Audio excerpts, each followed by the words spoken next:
भगवान ऐसा पड़ोसी सबको दे। खट खट खट खट, कौन है? पता नहीं कौन है, इतनी रात गए। बड़बड़ाते हुए सावित्री जी ने दरवाजे के बीच बने झरोखे से झांक कर देखा। अरे रमा, तुम इतनी रात गए, जानती भी हो 2 बज रहे हैं। क्या है आंटी जी? वो बाबूजी की तबीयत खराब हो रही है, उन्हें बड़े अस्पताल लेकर जाना होगा। आंटी जी, अंकल जी से कहिए ना, वो अपनी गाड़ी से उन्हें।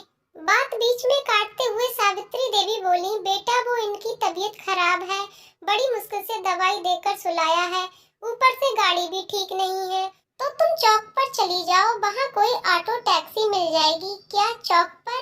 रमा की आंखें भीगी हुई थीं। रात 2 बजे चौक पर? माँ बाबूजी ने कभी 8 बजे के बाद घर से निकलने नहीं दिया। कारण अक्सर माँ बाबूजी उसे समझाते रहते थे, बेटा ये वक्त असामाजिक तत्वों के बाहर घूमते हुए शिकार करने का ज्यादा होता है। लेकिन आज तो मुझे जाना ही होगा। माँ को ढांढस बंधाकर आई हूँ।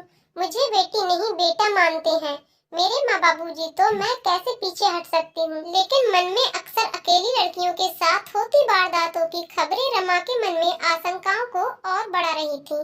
लेकिन वो हिम्मत करते हुए अपनी गली से बाहर सड़क की ओर जाने लगी। अरे रुको, कौन हो तुम? पीछे से आवाज सुनाई दी। रमा ने घबराकर पीछे की ओर देखा तो गली के नुक्कड़ पर महीने भर पहले रहने आए नए पड़ोसी, जो कि रिक्शा चलाते थे, को खड़ा पाया। अरे तुम तो हमारी गली के दीनानाथ भैया की बिटिया हो ना? कहाँ जा रही हो इतनी रात गए? काका, वो बाबूजी की तबीयत खराब है, अस्पताल लेकर जाना है, कोई सवारी रिक्शा ढूंढने। क्या दीनानाथ भैया की तबीयत खराब है बिटिया? तुम घर चलो वापसी, कहकर वह जंजीर से बंधे अपने रिक्शा को खोलने लगे।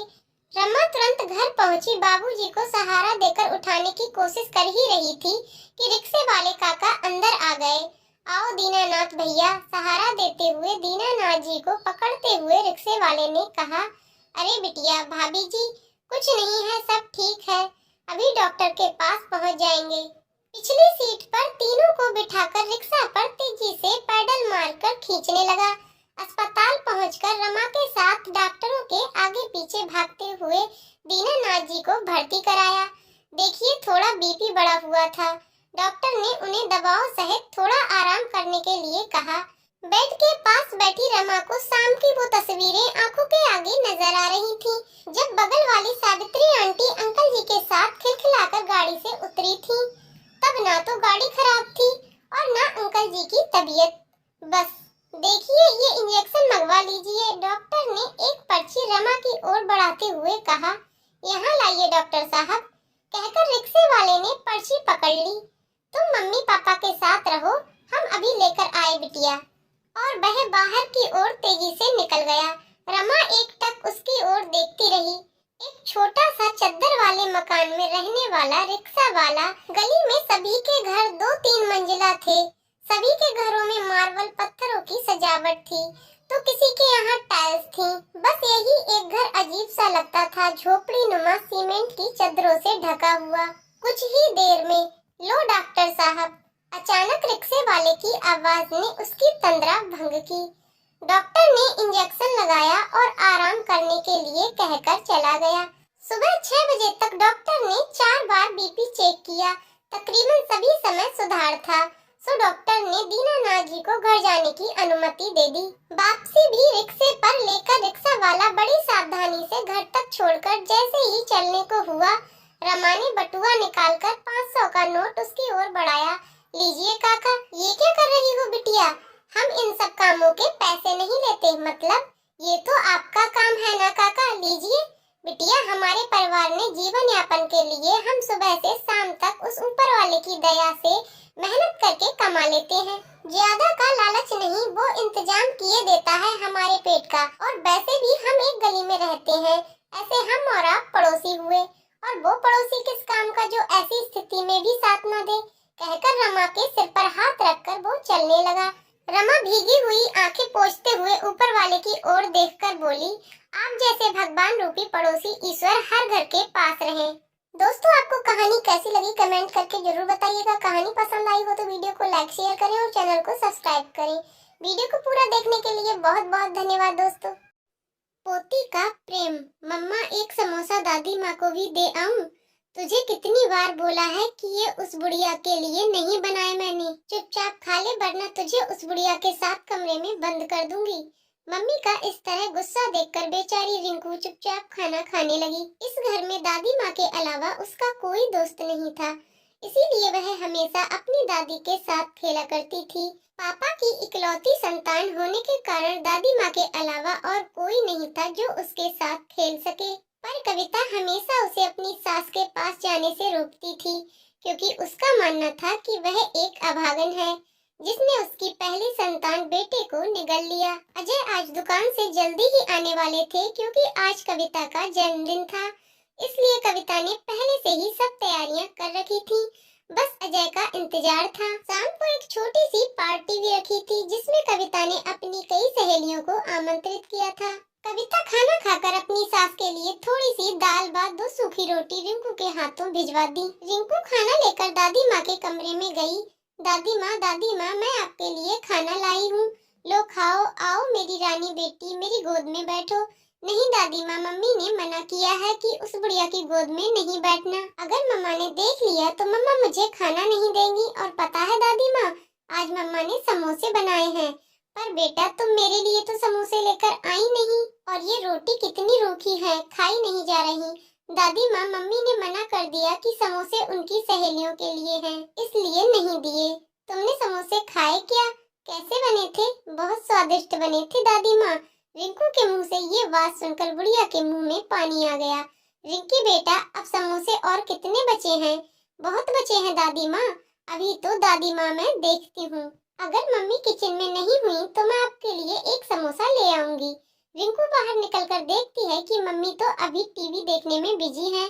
चुपके से किचन में घुस जाती है और धीरे से कढ़ा में से एक समोसा लेकर अपने नन्हे हाथों में छुपाए अपनी दादी को लाकर देती है। बुढ़िया जैसे ही रिंकू के हाथों में समोसा देखती है तो वह बहुत खुश हो जाती है और जल्दी जल्दी खाने लगती है। रिंकू जब ये सब देखती है तो उसे बहुत आश्चर्य होता है। दादी माँ, धीरे खाओ नहीं तो गले में ही अटक जाएगा। बुढ़िया थोड़ी ही देर में समोसा चट कर जाती है।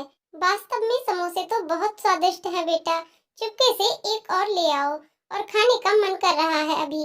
नहीं दादी, मम्मी देख लेंगी तो तुम्हें बहुत मारेंगी और मुझे भी। अब मैं नहीं जाऊंगी दादी माँ। उसे पता था कि अगर मम्मी ने देख लिया तो उस दिन की तरह दादी को कई दिनों तक भूखा ही रहना पड़ेगा। बुढ़िया को अब रह रहकर उस समोसे का याद आ रहा था। बेचारी अंगुलियां चाटती रह गई। अब मैं जाती हूँ दादी माँ, नहीं तो मम्मा को पता चल जाएगा। अगर रात को समोसे और बचे तो मैं और ले आऊंगी। कविता टीवी देखते हुए, खाना खाया बुढ़िया ने? हाँ मम्मी, खा लिया। मम्मा, पापा नहीं आए अभी तक? नहीं आए, पर आते ही होंगे। मम्मा, आपने मेरे लिए पापा से क्या मंगवाया? तुम्हारे लिए इस बार एक बड़ी सी गुड़िया मंगवाई है। और दादी माँ के लिए? कुछ नहीं, वैसे भी क्या जरूरत है उस गुड़िया के लिए इतने पैसे खर्च करने की। वो देखो तुम्हारे पापा आ गए। पापा आ गए, पापा आ गए। अजय ने रिंकू को गोद में उठाते हुए, पता है हम तुम्हारे लिए क्या लेकर आए हैं? गुड़िया, ये देखो, बिल्कुल तुम्हारे जैसी सुंदर व तुम्हारे जितनी बड़ी। लाओ मैं इसे दादी माँ को दिखाकर आती हूँ। दादी माँ ये देखो, पापा हमारे लिए गुड़िया लेकर आए। देखो कितनी सुंदर है। हाँ, ये तो वाकई में बहुत सुंदर है, बिल्कुल तुम्हारी तरह है। ये लो कविता, तुमने जो मंगाया था सब है, देख लो, कहीं कोई सामान छूट तो नहीं गया। और इसमें 2 साड़ी हैं, एक तुम्हारे लिए व एक माँ के लिए। अजय, माँ को क्या जरूरत है साड़ी की? उनके पास तो पहले ही बहुत है, इसलिए फालतू की वस्तुओं में पैसे बर्बाद मत करो। कविता, तुम्हें पता है आज हमारे पास जो कुछ भी है वह सब माँ का इकट्ठा किया हुआ है। पर हमारे भी एक लड़की है और हमें भी अपने भविष्य के लिए धन की आवश्यकता है। अगर हम यूं पैसे खर्च करेंगे तो कल हमारे पास कुछ भी नहीं रह जाएगा। और वैसे भी इस बुढ़िया को तो कहीं जाना नहीं, पूरे दिन घर में ही रहना है। कविता, तुम्हें पता है तुम क्या बोल रही हो? वो मेरी माँ है, और अगर मानो तो तुम्हारी भी। वो मेरी माँ नहीं हो सकती, वह अभागन मेरे बेटे को निगल गई। खबरदार कविता, अगर और एक शब्द मेरी माँ के विषय में बोला तो मुझसे बुरा कोई नहीं होगा। मेरा भी फैसला सुन लो अजय, तुम आज से इस घर में या तो वो बुढ़िया रहेगी या मैं। तुम जा सकती हो, मैं तुम्हारे लिए अपनी माँ को नहीं खो सकता। मैं भी नहीं रहना चाहती अब इस घर में। आओ रिंकू, चलते हैं, हम कभी वापस नहीं आएंगे अब इस घर में। नहीं मम्मा, मुझे नहीं जाना आपके साथ, मुझे दादी माँ के पास ही रहना है। तू भी उस बुढ़िया के साथ रहकर उसकी भाषा बोलने लगी। तो ठीक है, जब शाम को मेरी याद आएगी तब देखना। मम्मा आप मत जाओ प्लीज, मैं किसके साथ सोऊंगी फिर? अपने पापा के पास सोना, मैं जा रही हूँ अब। पापा रोको मम्मी को, नहीं तो वो चली जाएंगी। नहीं बेटा, उसे जाने दो, और अगर चाहो तो तुम भी जा सकते हो।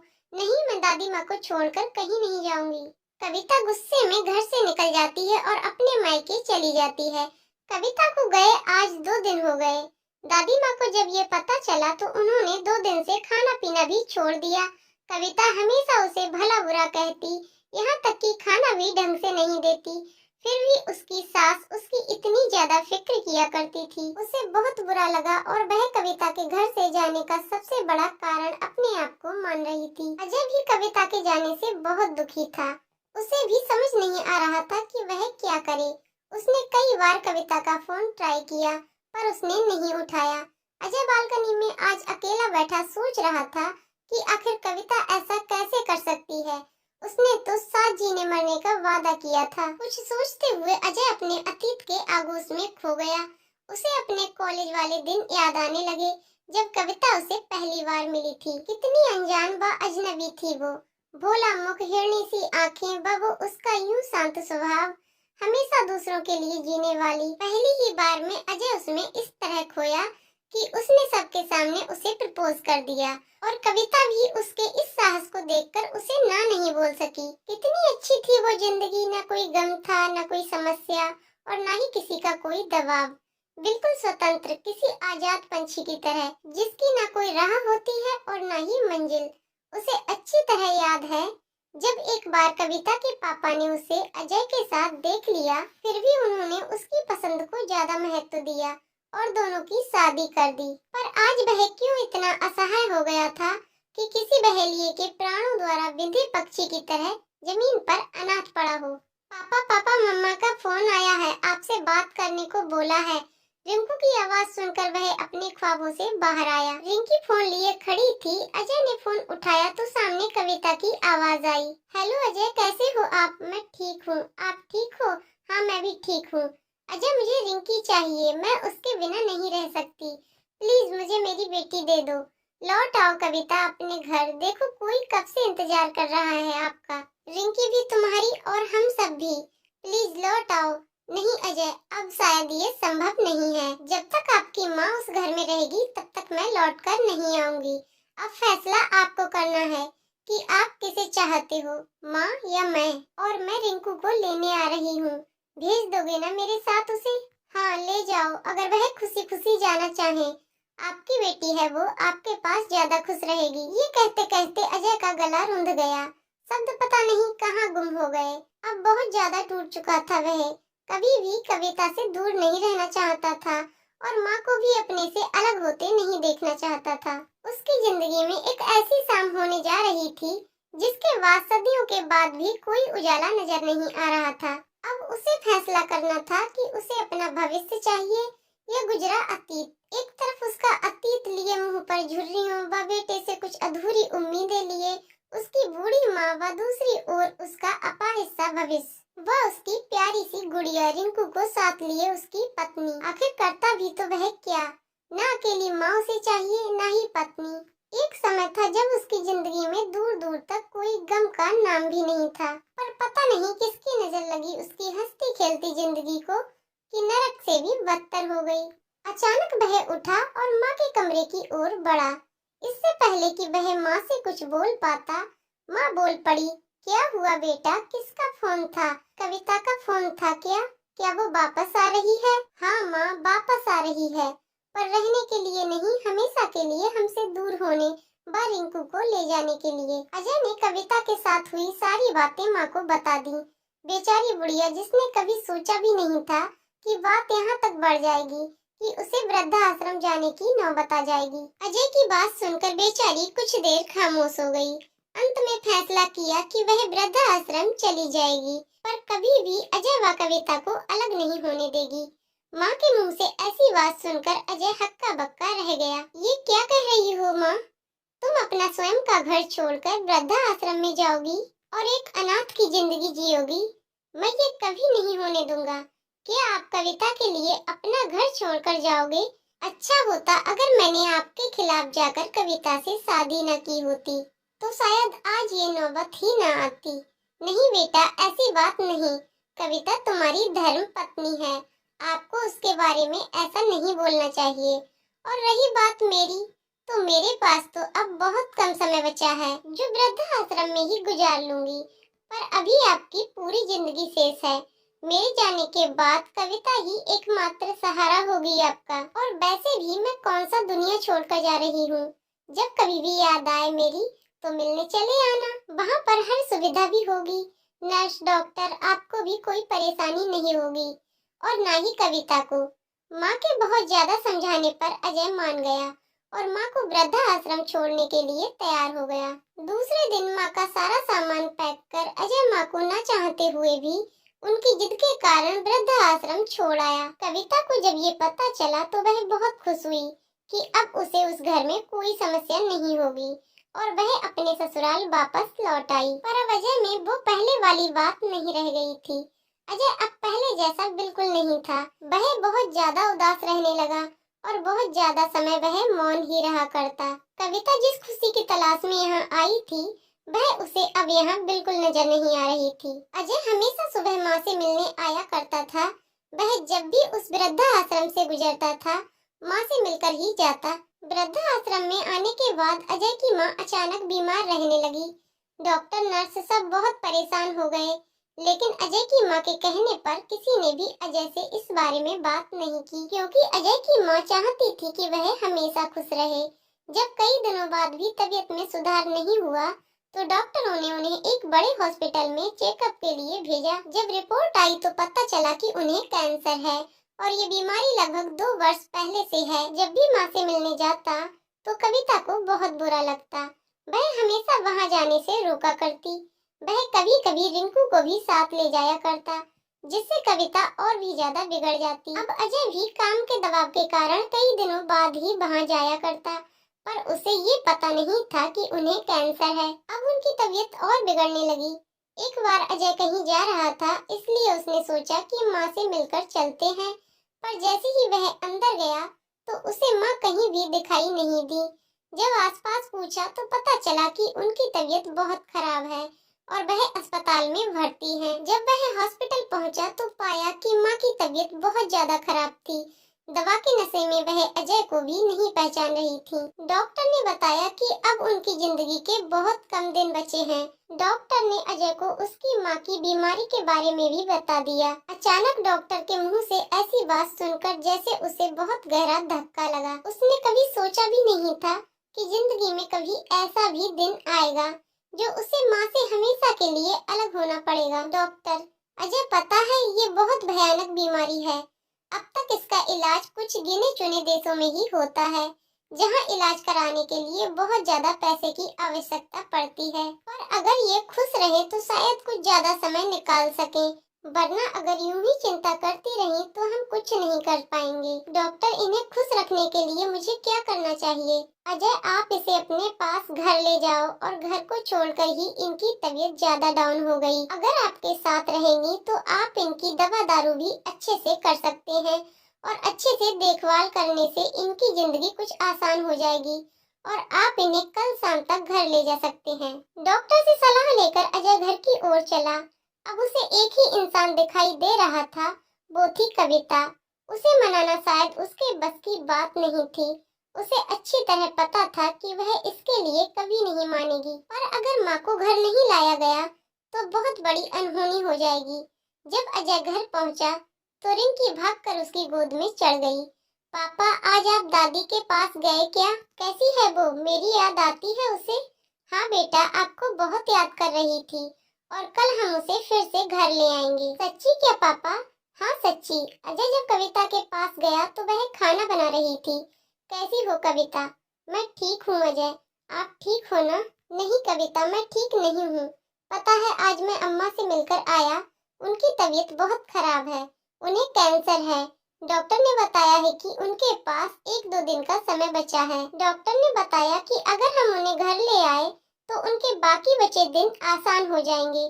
कविता, अगर आप बुरा ना मानो तो क्या हम उन्हें घर ले आएं? उनके पास बहुत कम समय बचा है, बस इस बार मान जाओ कविता, इसके बाद आप जो कहोगी मैं करूँगा, पर इस बार मेरी बात मान लो प्लीज। चलो ठीक है अजय, अगर आप चाहते हो तो ले आओ, पर इसके बाद कभी मेरी कोई बात नहीं टालोगे। हाँ बिल्कुल कविता। कविता के मुख से ऐसी बात सुनकर अजय को बहुत ज्यादा अचरज हुआ, पर खैर जो भी हो अच्छा ही होगा। ये सोचकर गॉड को धन्यवाद कहा और माँ को लाने के लिए सुबह का इंतजार करने लगा। सुबह जल्दी उठकर वह रिंकू को साथ लेकर माँ को लाने चला। आज वह बहुत खुश था, अपने सब दुख दर्द भूल गया था। वह तो ये भी भूल गया था कि जल्द ही उसकी माँ उसे हमेशा के लिए अकेला छोड़कर अलविदा कह जाएगी।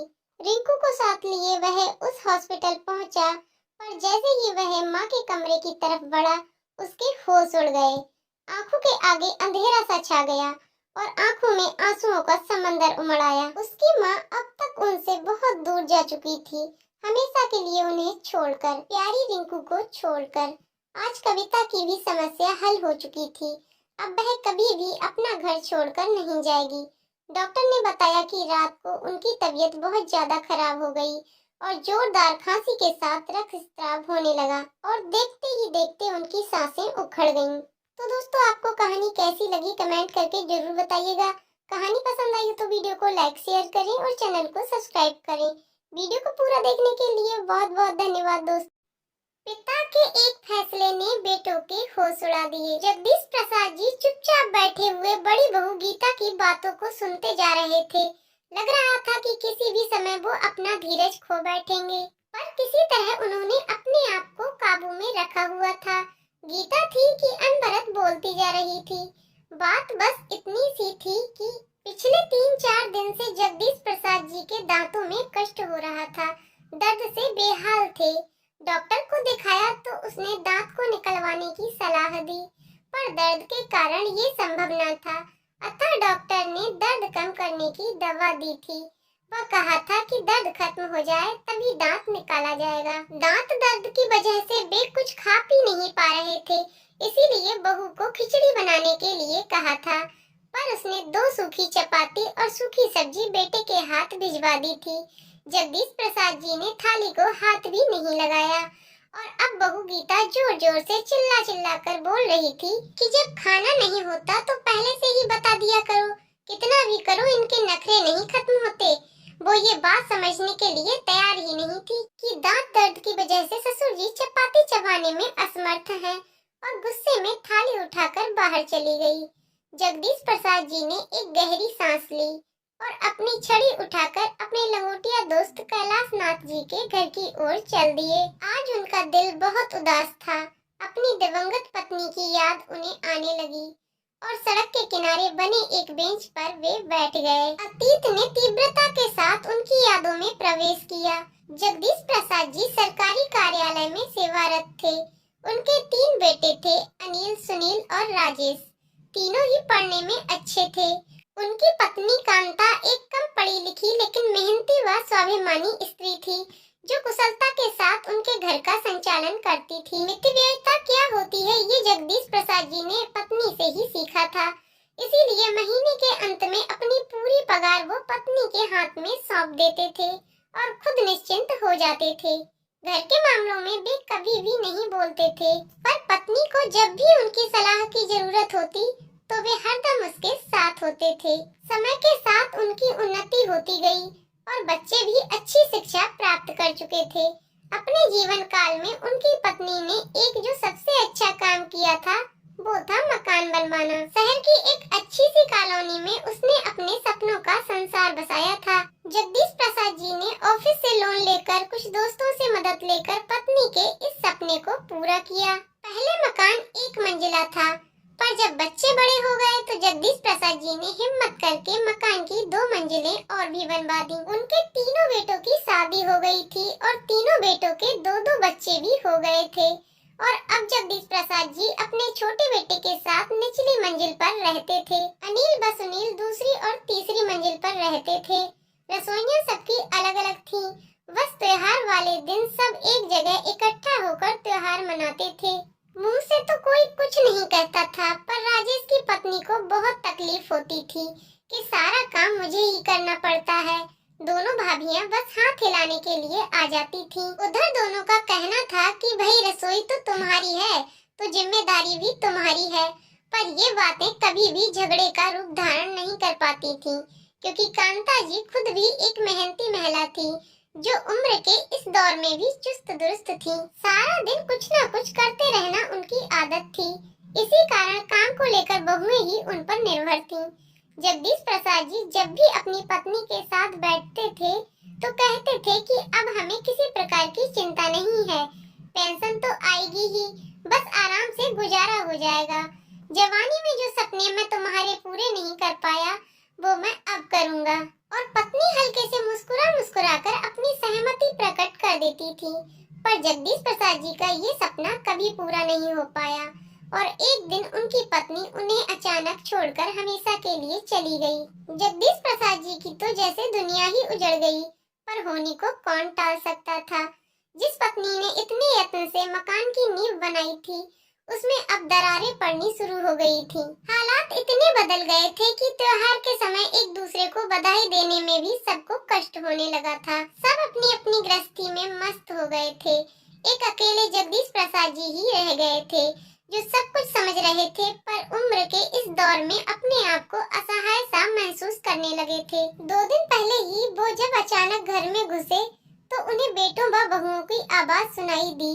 कौतूहल बस वे चुपचाप खड़े हो गए। उनके दुख का ठिकाना न रहा जब उन्होंने सुना कि तीनों बेटों ने उन्हें 2-2 महीने के लिए बांट लिया है।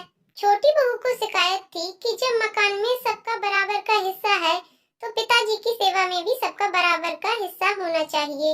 मैं भी थोड़ा आजाद रहना चाहती हूँ, जो पिताजी के कारण संभव नहीं हो पा रहा। तकलीफ तो सबको हो गई थी, पर चारा न था और अब जगदीश प्रसाद जी 3 हिस्सों में बट गए थे। जिंदगी यूं ही चलती जा रही थी। 2 महीने कभी एक बेटे के पास, फिर दूसरे, फिर तीसरे के पास। मुसीबत तो तब आती थी जब कभी महीने के अंत में यदि उनकी तबीयत खराब हो जाती तो इलाज ये सोचकर नहीं कराया जाता था कि अब 2-4 दिन के बाद दूसरे बेटे के पास तो जाना ही है, वही इलाज करा देगा। आज जगदीश प्रसाद जी के सब्र का बांध टूट गया था। 2 दिन पहले ही उन्होंने दांत निकलवाया था। उनका दिल कुछ मीठा, कुछ गर्म, कुछ नरम खाने को हो रहा था। उन्होंने अपनी मझली बहू को हलवा बनाने के लिए कहा और अलका का जवाब था कि मैं अभी खाली नहीं हूँ। आपको और कुछ तो सूझता नहीं है, इस उम्र में खाने की पड़ी है। 2 दिन के बाद वो ना छोटी बहू के पास जाएंगे तो वहीं खा लेना। मैं किटी पार्टी के लिए लेट हो रही हूँ। और जगदीश प्रसाद जी के सब्र का पैमाना छलक गया। आज तक वो अपने बेटे बहुओं की सब जातियां बर्दाश्त कर रहे थे, पर आज तो हद हो गई। आंखें आंसुओं से भर गईं और वे कैलाश जी के घर चल पड़े। कैलाश जी उनके बचपन के मित्र थे। शिक्षा प्राप्ति से लेकर सेनाव्रती तक दोनों साथ ही रहे।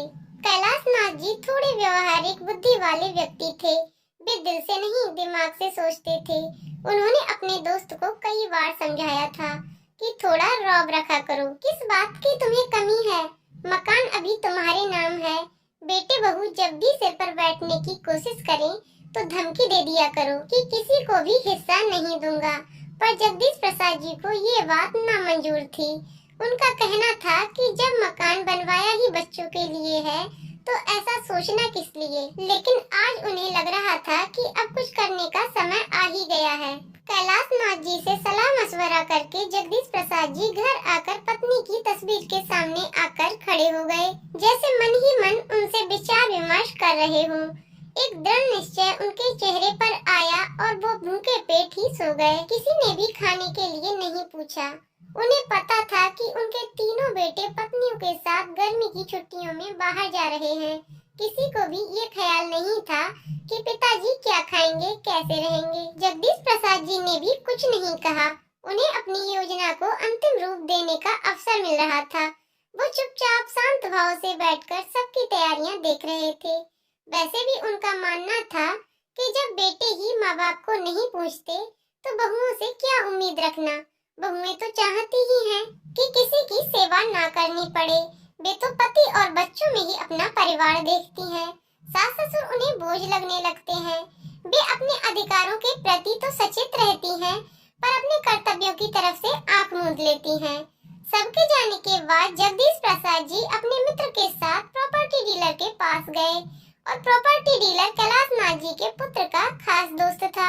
उनसे मिलकर अपनी व्यथा बताई और कुछ सलाह मशवरा किया, वह वापस आ गए। 20 दिन के बाद जब बेटे बहुए प्रसन्न चित्त घर लौटे तो मकान पर ताला देखकर सबकी त्योरियां चढ़ गईं। छोटी बहू मोना बोलने लगी, हद हो गई लापरवाही की। पता था कि हम आज आ रहे हैं, घर नहीं बैठ सकते। उसके गुस्से का कारण भी था कि अब 2 महीने पिताजी को उसके पास रहना था। काफी देर इंतजार करने के बाद अनिल व सुनील कैलाशनाथ जी के घर की ओर चल दिए और उनके पैरों तले जमीन खिसक गई जब उन्हें पता चला कि पिताजी ने मकान 90 लाख में बेच दिया है और अब वे कहाँ हैं किसी को कुछ पता ही नहीं। तीनों परिवारों को समझ नहीं आ रहा था कि ये सब क्या हो गया है। उन्हें लग रहा था कि ये एक भद्दा मजाक है जो पिताजी ने उनके साथ किया है। गुस्से में तीनों भाई उबल रहे थे। पिताजी ऐसा कैसे कर सकते हैं? मकान की कीमत लगभग 1 करोड़ की थी तो पिताजी ने 10 लाख का घाटा क्यों उठाया? ये उन सबकी समझ से बाहर था। कोई चारा न देखकर सब अपने ससुराल चले गए। अगले दिन बड़े बेटे के पास कैलाशनाथ जी का फोन आया और उन्होंने तीनों पुत्रों को अपने पास आने के लिए कहा कि कुछ आवश्यक सूचना देनी है। शाम तक का भी इंतजार सबको भारी पड़ रहा था। कैलाशनाथ जी के पास से जो सूचना उन्हें मिली उससे तीनों की जुबान पर ताला लग गया था। दिमाग जैसे कुंद हो गया। सोचने समझने की शक्ति ने जैसे साथ ही छोड़ दिया। कैलाशनाथ जी के अनुसार जगदीश प्रसाद जी हरिद्वार चले गए हैं और उन्होंने वहां पर एक घर ले लिया है और अब वहीं रहेंगे। ये समाचार पूरे परिवार पर एक भारी प्रहार था। बहुत अनुनय विनय करने पर कैलाशनाथ जी से वे पिताजी का पता प्राप्त कर सके और हरिद्वार की ओर उड़ चले। पिताजी का ये कदम उनकी समझ से बाहर था। हरिद्वार पहुंचकर पिताजी को देखकर एक और झटका लगा। पिताजी तो प्रसन्नचित्त और स्वस्थ लग रहे थे। बेटे बहुओं को देखकर उनके होठों पर मुस्कान आ गई। प्रसन्न दिल से उनका स्वागत किया और दीपक कहकर किसी को आवाज दी। आवाज सुनते ही 10-11 साल का एक लड़का सामने खड़ा हो गया। सबने कौतूहल से उसे देखा। जगदीश प्रसाद जी ने सबकी नजरों को नजरअंदाज किया और दीपक को 6 प्लेट गरम-गरम हलवा लाने के लिए कहा। इसी बीच जगदीश प्रसाद जी सबसे बच्चों की कुशलता के बारे में जानते रहे। बेटे एक दूसरे की तरफ देख रहे थे कि कौन पहल करे, पर किसी की हिम्मत नहीं हो पा रही थी पूछने की। इतने में दीपक एक ट्रे में 6 प्लेट लेकर आ गया और सबको एक प्लेट पकड़ा दी। किसी ने भी प्लेट को हाथ नहीं लगाया। किसी को बोलते न देखकर जगदीश प्रसाद जी ने कमान अपने हाथ में ले ली और बोलने लगे, तुम सबको हैरानी हो रही होगी और गुस्सा भी आ रहा होगा कि पिताजी को ये क्या सनक सवार हो गई है, लेकिन कारण भी तुम लोग ही हो। मैंने और तुम्हारी माँ ने तुम लोगों को कभी भी किसी प्रकार की कोई कमी नहीं आने दी। तुम्हारी माँ ने मेरी एक अकेली तनख्वाह से कितनी कुशलता से घर को चलाया, ये मुझे तुम सबको बताने की जरूरत नहीं है। और आज मुझे ये कहने में कोई भी शर्म नहीं है कि उसने अकेले तुम सभी को अपने प्यार से बांध रखा था, पर तुम 6 लोगों ने अपने एक बाप को ही किस्तों में बांट लिया। पर चलो कोई बात नहीं, कम से कम 2 वक्त की रोटी तो शांति से दे सकते थे, पर वो भी नहीं हो पाया।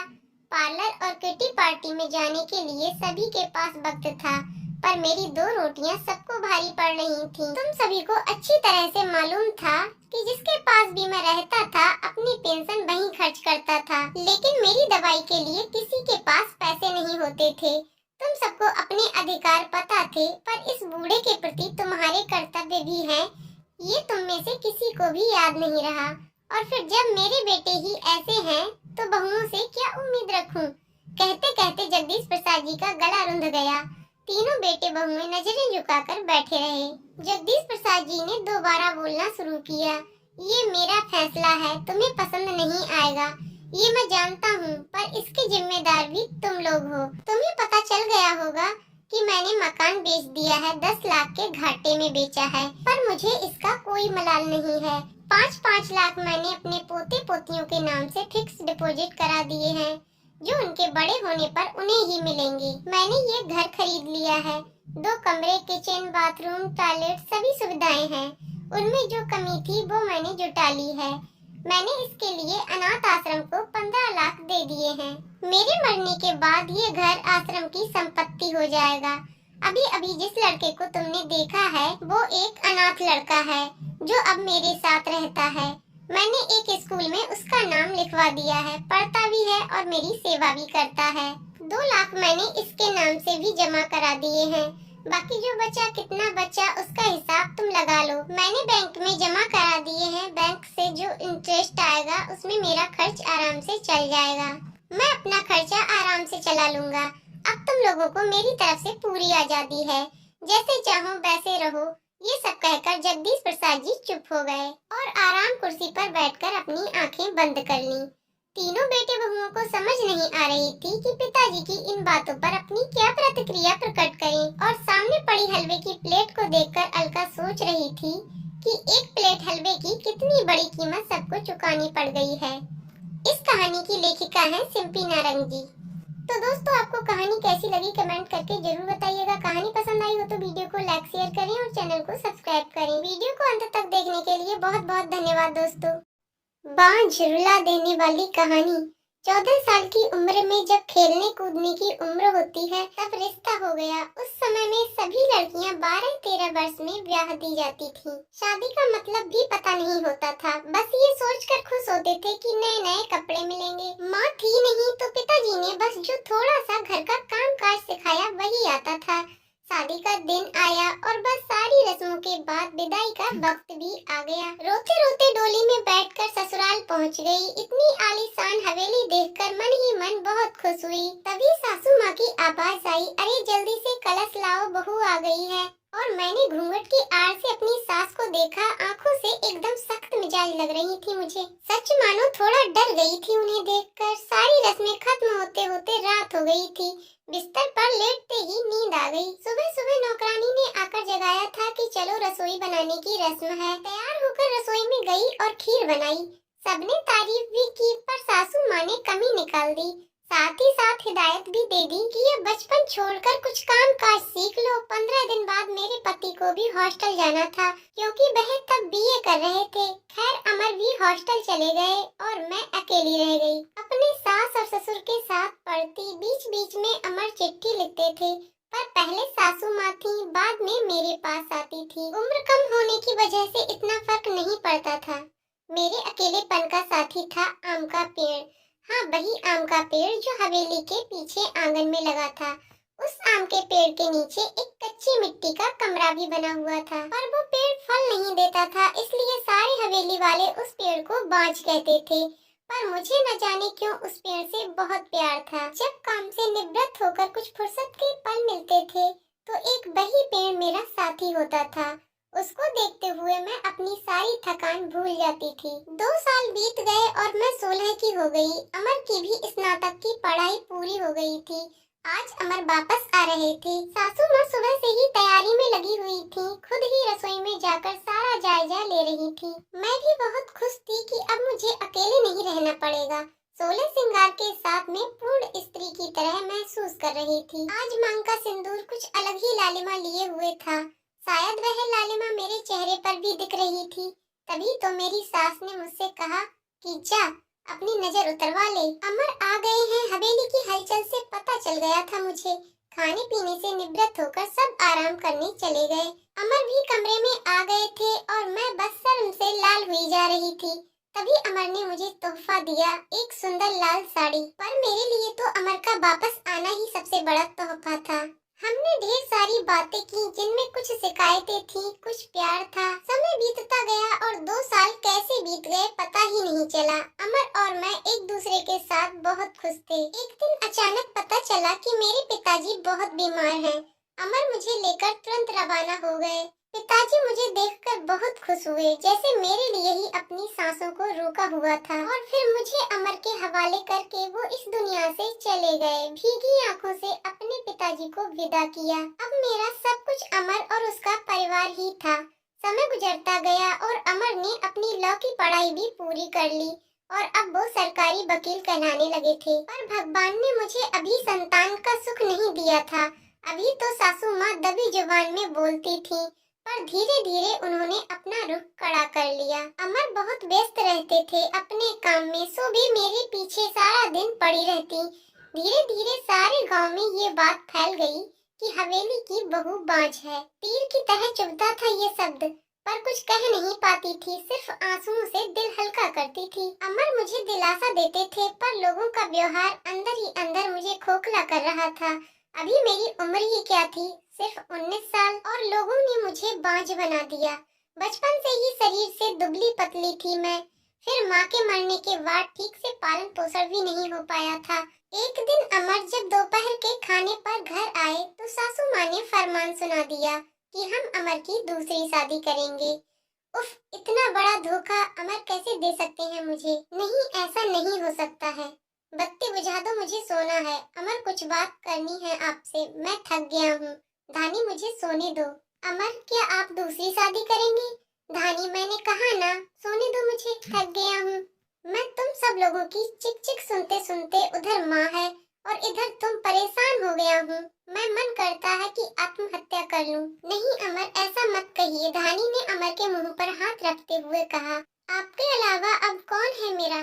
धानी करवट लेकर सारी रात आंसू बहाती रही और जब सुबह उठी तो एक टूटी औरत बनकर, जो मजबूत होकर हर चीज से समझौता कर लेती है। सारी रात यही सोचती रही कि शायद अमर ने भी मौन स्वीकृति दे दी है दूसरी शादी के लिए, पर उसे ये कहाँ मालूम था कि उसकी माँ ने किस हद तक उसे मजबूर किया है दूसरी शादी के लिए।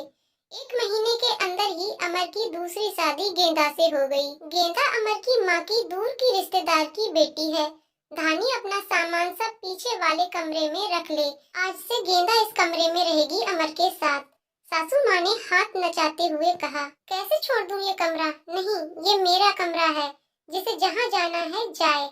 पर फिर ख्याल आया कि जो ब्याह कर इस घर में लाया था, जब वही मेरा नहीं है तो ये कमरा मेरा कैसे हो सकता है? ऐसा सोचते हुए आंखों में आंसुओं का सैलाब उमड़ पड़ा। सिंदूर की डिब्बी और कुछ कपड़े लेकर उस कच्ची मिट्टी के कमरे की तरफ बढ़ गई। सामान एक कोने में रखकर खिड़की पर बैठ गई और उस आम के पेड़ को देखते हुए उसको निहारने लगी। इससे कुछ कम हो जाएगा दुख, किस्मत कहूँ या कुछ और, कि आज मेरी हालत भी इस पेड़ की तरह हो गई है। अकेला बेसहारा, जैसे ये अभी तक अपने अस्तित्व को बचाने में सफल रहा है, क्या मैं इसकी तरह अडिग और मजबूत रह सकूंगी, या फिर किसी कमजोर लता की तरह मुरझा जाऊंगी और अपना अस्तित्व खो दूंगी? नहीं, ऐसा नहीं होगा। मैं मजबूत रहूंगी। जब ये बेजुबान पेड़ सबसे लड़ सकता है तो मैं क्यों नहीं?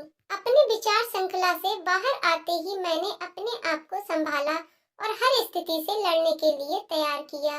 दिन गुजरते गए और मैंने घर के कामों में अपने आप को व्यस्त कर लिया। अपनी कोठरी के आसपास खूब सारे पेड़ लगाए और बाकी बचे हुए समय में उन पेड़ों की देखभाल करने लगी।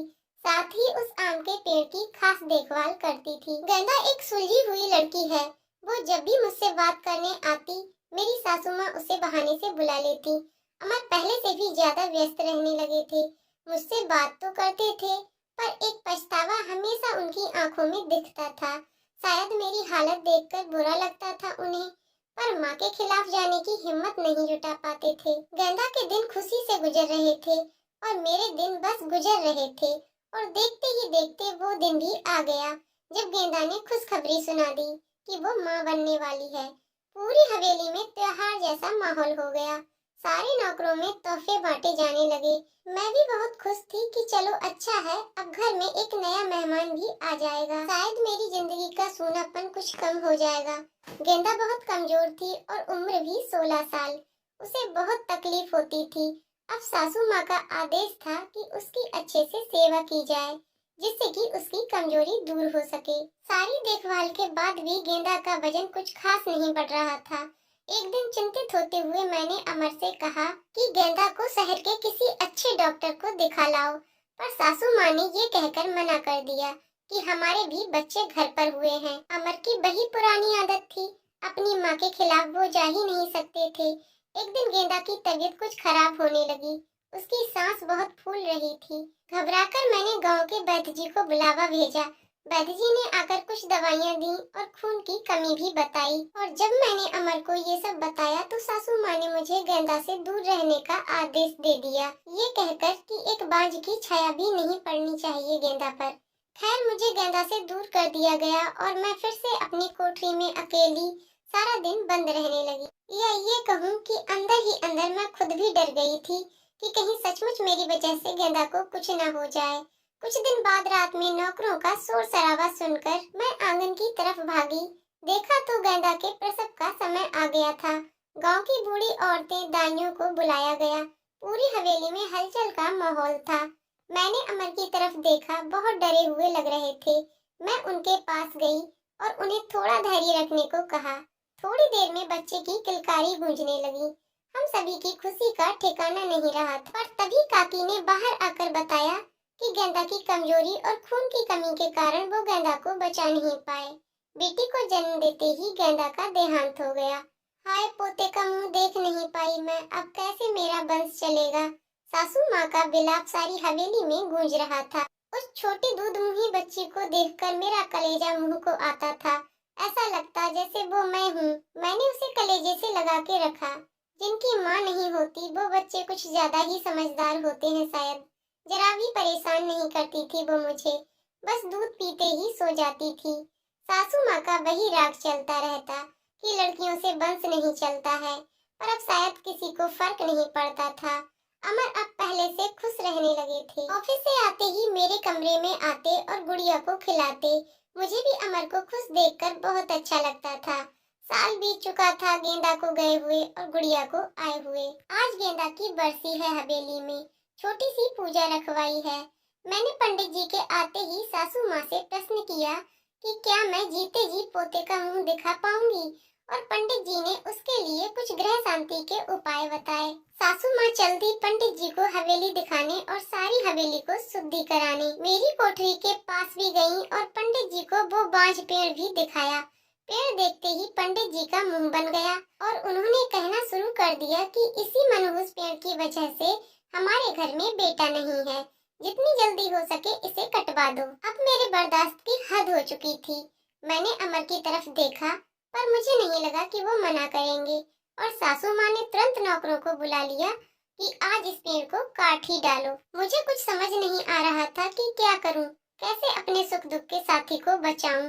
जैसे ही वो कुल्हाड़ी लेकर पेड़ काटने के लिए आगे बढ़ने लगे, मैं फुर्ती से भागकर उस पेड़ से लिपट गई और विनती करने लगी कि इस पेड़ को छोड़ दो।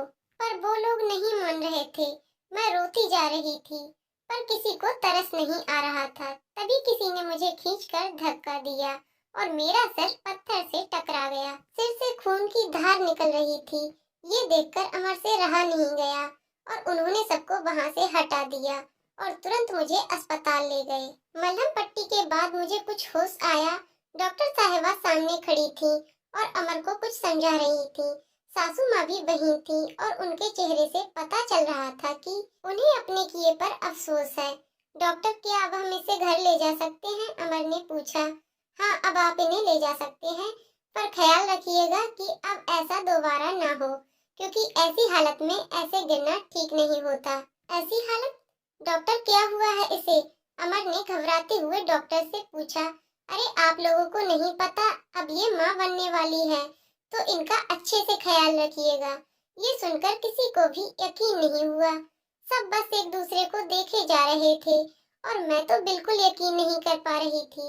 सासू माँ की आंखों में पछतावे के आंसू थे। मेरे सर पर हाथ रखकर बस इतना ही कह सकी कि मुझे माफ कर दो, और मैं मुस्कुराकर उनसे लिपट गई, जैसे मैं अपनी माँ से लिपटी हूँ। पूरे 9 महीने मेरी सासू माँ ने मेरा बहुत ख्याल रखा और मैंने उस पेड़ का। आज मेरी डिलीवरी होनी थी। सासू माँ समय से मुझे अस्पताल ले गईं, ताकि जो गलती उन्होंने गेंदा के समय की थी वो अब ना हो। बधाई हो, आपके पोता हुआ है। नर्स ने सासू माँ को खबर सुनाई और सासू माँ ने हाथ से अंगूठी निकालकर नर्स को दी। वो खुश थी, पर इस वजह से नहीं कि पोता हुआ है, बल्कि इस बात पर कि मैं बिल्कुल ठीक हूँ। हवेली में धूमधाम थी। सब खुश थे कि हमारा परिवार पूर्ण हो गया था बेटी और बेटे के आने से। और एक खुशी कहीं और भी पनप रही थी। वो उस आम के पेड़ में फल आ रहे थे। शायद हम बहुत जल्दी चिंता करने लगते हैं फल आने की, पर हर चीज का एक समय होता है। कुपोषित शरीर हो या पेड़, दोनों ही फल नहीं देते। दोस्तों, आपको कहानी कैसी लगी कमेंट करके जरूर बताइएगा। कहानी पसंद आई हो तो वीडियो को लाइक शेयर करें और चैनल को सब्सक्राइब करें। वीडियो को पूरा देखने के लिए बहुत बहुत धन्यवाद दोस्तों। शादीशुदा लोगों के लिए एक बड़ी सीख। पति ने पत्नी को किसी बात पर 3 थप्पड़ जड़ दिए। पत्नी ने इसके जवाब में अपना सैंडल पति की तरफ फेंका।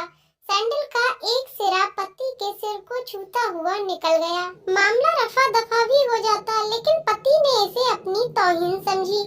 रिश्तेदारों ने मामला और पेचीदा बना दिया। न सिर्फ पेचीदा बल्कि संगीन। सब रिश्तेदारों ने इसे खानदान की नाक कटना कहा। यह भी कहा कि पति को सैंडल मारने वाली औरत न वफादार होती है न पतिव्रता। इसे घर में रखना अपने शरीर में मियादी बुखार पालने जैसा है। कुछ रिश्तेदारों ने ये भी पश्चाताप जाहिर किया कि ऐसी औरतों का भ्रूण ही समाप्त कर देना चाहिए। बुरी बातें चक्रवर्ती ब्याज की तरह बढ़ती हैं। सो दोनों तरफ खूब आरोप उछाले गए। ऐसा लगता था जैसे दोनों पक्षों के लोग आरोपों का वॉलीबॉल खेल रहे हैं। लड़के ने लड़की के बारे में और लड़की ने लड़के के बारे में कई असुविधाजनक बातें कही। मुकदमा दर्ज कराया गया। पति ने पत्नी की चरित्रहीनता का तो पत्नी ने दहेज उत्पीड़न का मामला दर्ज कराया। 6 साल तक शादीशुदा जीवन बिताने और एक बच्ची के माता पिता होने के बाद आज दोनों में तलाक हो गया। पति पत्नी के हाथ में तलाक के कागजों की प्रति थी। दोनों चुप थे, दोनों शांत, दोनों निर्विकार। मुकदमा 2 साल तक चला था। 2 साल से पत्नी अलग रह रही थी और पति अलग। मुकदमे की सुनवाई पर दोनों को आना होता। दोनों एक दूसरे को देखते ही जल उठते। दोनों गुस्से में तपने लगते।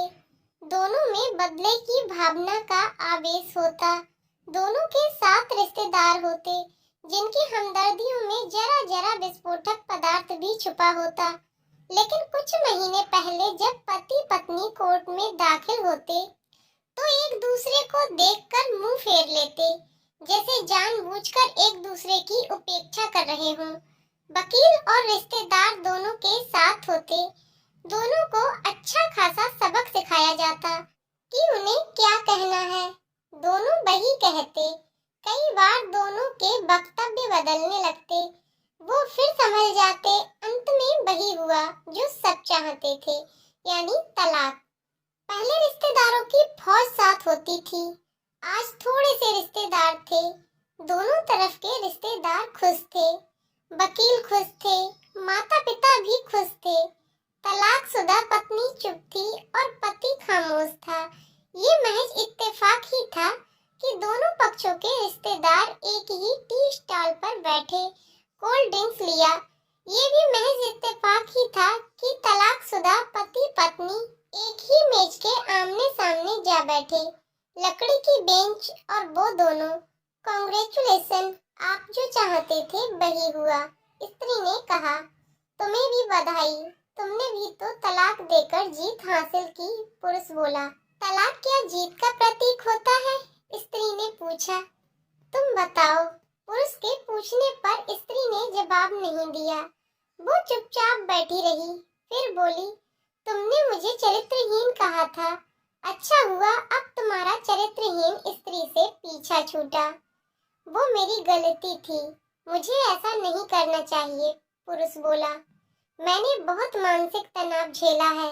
स्त्री की आवाज सपाट थी। न दुख न गुस्सा, जानता हूँ। पुरुष इसी हथियार से स्त्री पर वार करता है, जो स्त्री के मन और आत्मा को लहूलुहान कर देता है। तुम बहुत अच्छी हो, मुझे तुम्हारे बारे में ऐसी गंदी बात नहीं करनी चाहिए थी। मुझे बेहद अफसोस है, पुरुष ने कहा। स्त्री चुप रही। उसने एक बार पुरुष को देखा। कुछ पल चुप रहने के बाद पुरुष ने गहरी सांस ली और कहा, तुमने भी तो मुझे दहेज का लोभी कहा था। गलत कहा था, पुरुष की ओर देखती हुई स्त्री बोली। स्त्री कुछ देर चुप रही, फिर बोली, मैं कोई और आरोप लगाती, लेकिन मैं नहीं। प्लास्टिक के कप में चाय आ गई।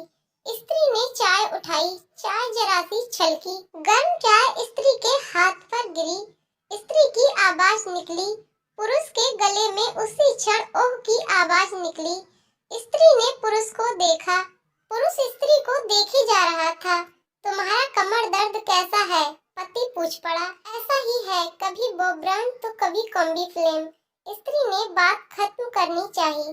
तुम एक्सरसाइज भी तो नहीं करती, पुरुष ने कहा तो स्त्री फीकी हंसी हंस दी। तुम्हारे अस्थमा की क्या कंडीशन है? फिर अटैक तो नहीं पड़े? स्त्री ने पूछा। अस्थमा, डॉक्टर सूरी ने स्ट्रेन मेंटल स्ट्रेस कम करने को कहा है, पुरुष ने जानकारी दी। स्त्री ने पुरुष को देखा। देखती ही एकटक, जैसे पुरुष के चेहरे पर छपे तनाव को पढ़ रही हो। स्नेलर तो लेते रहते हो ना? स्त्री ने पुरुष के चेहरे से नजरें हटाई और पूछा। हाँ, लेता रहता हूँ, आज लाना याद नहीं रहा, पुरुष ने कहा। तभी आज तुम्हारी सांस उखड़ी उखड़ी सी है, स्त्री ने हमदर्द लहजे में कहा। हाँ, इस वजह से और कुछ, पुरुष कहते कहते रुक गया। कुछ तनाव के कारण, स्त्री ने बात पूरी की। पुरुष कुछ सोचता रहा, फिर बोला, तुम्हें 4 लाख रुपए देने हैं और 6,000 रुपए महीना भी। हाँ, फिर स्त्री ने पूछा। वसुंधरा में फ्लैट है, तुम्हें तो पता है, मैं उसे तुम्हारे नाम कर देता हूँ। 4 लाख रुपए फिलहाल मेरे पास नहीं है। पुरुष ने अपने मन की बात कही। वसुंधरा वाले फ्लैट की कीमत तो 20 लाख रुपए होगी। मुझे सिर्फ 4 लाख रुपए ही चाहिए, स्त्री ने स्पष्ट किया। बिटिया बड़ी होगी, 100 खर्च होते हैं, पुरुष ने कहा। वो तो तुम 6,000 रुपए महीना मुझे देते रहोगे, स्त्री बोली। हाँ, जरूर दूंगा, पुरुष ने उत्तर दिया। 4 लाख अगर तुम्हारे पास नहीं है तो मुझे मत देना, स्त्री ने कहा। उसके स्वर में पुराने संबंधों की गर्द थी। पुरुष उसका चेहरा देखता रहा। कितनी सहृदय और कितनी सुंदर लग रही थी। सामने बैठी स्त्री, जो कभी उसकी पत्नी हुआ करती थी। स्त्री पुरुष को देख रही थी और सोच रही थी, कितना सरल स्वभाव का है ये पुरुष, जो कभी उसका पति हुआ करता था। कितना प्यार करता था उससे। एक बार जब वह गंगा में स्नान कर रही थी तो उसके हाथ से जंजीर छूट गई। फिर पागलों की तरह वह बचाने चला आया था उसे। खुद तैरना नहीं आता था लाट साहब को और मुझे बचाने की कोशिश कर रहा था। कितना अच्छा है, मैं ही खोट निकालती रही। पुरुष एकटक स्त्री को देख रहा था और सोच रहा था, कितना ध्यान रखती थी। स्टीम के लिए पानी उबालकर जग में डाल देती। उसके लिए हमेशा स्नेलर खरीद कर लाती। सेरेटाइड एक्यूहेलर बहुत महंगा था। हर महीने कंजूसी करती, पैसे बचाती और एक्यूहेलर खरीद लाती। दूसरों की बीमारी की कौन परवाह करता है, ये करती थी परवाह, कभी जाहिर भी नहीं होने देती। कितनी संवेदना थी इसमें। मैं अपनी मर्दानगी के नशे में रहा। काश जो मैं इसके जज्बे को समझ पाता। दोनों चुप थे, बेहद चुप, दुनिया भर की आवाजों से मुक्त होकर खामोश। दोनों भीगी आंखों से एक दूसरे को देखते रहे। मुझे एक बात कहनी है, पुरुष की आवाज में झिझक थी। कहो, स्त्री ने सजल आंखों से उसे देखा। डरता हूँ, पुरुष ने कहा। डरो मत, हो सकता है तुम्हारी बात मेरे मन की हो, स्त्री ने कहा। तुम बहुत याद आती रही, पुरुष बोला। तुम भी, स्त्री ने कहा। मैं तुम्हें अब भी प्रेम करता हूँ, पुरुष बोला। मैं भी, स्त्री ने कहा। दोनों की आंखें कुछ ज्यादा ही सजल हो गई थीं। दोनों की आवाज जज्बाती और चेहरे मासूम। क्या हम दोनों जीवन को नया मोड़ नहीं दे सकते, पुरुष ने पूछा। कौन सा मोड़, स्त्री ने सवाल किया। हम फिर से साथ साथ रहने लगे, एक साथ पति पत्नी बनकर, बहुत अच्छे दोस्त बनकर, पुरुष ने प्रति उत्तर में कहा। ये पेपर, स्त्री ने पूछा। फाड़ देते हैं, पुरुष ने ये कहते हुए अपने हाथ से तलाक के कागज फाड़ दिए। फिर स्त्री ने भी वही किया। दोनों उठ खड़े हुए, एक दूसरे के हाथ में हाथ डालकर मुस्कुराए। दोनों पक्षों के रिश्तेदार हैरान परेशान थे। दोनों पति पत्नी हाथ में हाथ डाले घर की तरफ बढ़ चले। घर जो सिर्फ और सिर्फ पति पत्नी का था। दोस्तों, पति पत्नी में प्यार और तकरार एक ही सिक्के के दो पहलू हैं। और अंत में सिर्फ यही कहूंगी कि जरा सी बात पर कोई ऐसा फैसला ना ले कि आपको जिंदगी भर अफसोस हो। तो दोस्तों, कहानी कैसी लगी कमेंट करके जरूर बताइएगा। कहानी पसंद आई हो तो वीडियो को लाइक शेयर करें और चैनल को सब्सक्राइब करें। वीडियो को एंड तक देखने के लिए बहुत बहुत धन्यवाद दोस्तों।